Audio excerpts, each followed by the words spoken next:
વચનામૃત ગઢડા પ્રથમનું 11મું. વાસનાનું રૂપ, એકાંતિક ભક્તનું લક્ષણ. સંવત 1876ના માક્ષર સુધી 14ને દિવસ શ્રીજી મહારાજ શ્રી ગઢડા મધ્યે દાદા ખાચરના દરબારમાં વિરાજમાન હતા અને સર્વે શ્વેત વસ્ત્ર ધારણ કર્યા હતા અને પોતાના મુખારવિંદની આગળ મુનિ તથા દેશ દેશના હરિભક્તની સભા ભરાઈને બેઠી હતી.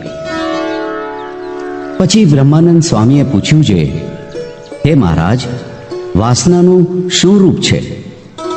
ત્યારે શ્રીજી મહારાજ બોલ્યા છે, પૂર્વે જે વિષય ભોગવ્યા હોય, દીઠા હોય ને સાંભળ્યા હોય તેની જે અંતઃકરણને વિશે ઈચ્છા વર્તે તેને વાસના કહીએ. અને વળી જે વિષય ભોગવ્યામાં ન આવ્યા હોય ને તેની જે અંતઃકરણને વિશે ઈચ્છા વર્તે તેને પણ વાસના કહીએ. ત્યારે મુક્તાનંદ સ્વામીએ પૂછ્યું છે, હે મહારાજ, ભગવાનનો એકાંતિક ભક્ત કેને કહીએ? ત્યારે શ્રીજી મહારાજ બોલ્યા છે, જેને ભગવાન વિના બીજી કોઈ વાસના ન હોય ને પોતાને બ્રહ્મરૂપ માનીને ભગવાનની ભક્તિ કરતો હોય તે એકાંતિક ભક્ત કહેવાય.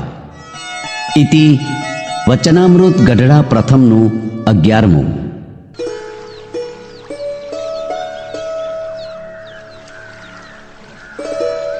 ગઢડા પ્રથમના 11મા વચનામૃતની રહસ્યાર્થ પ્રદીપિકા ટીકા.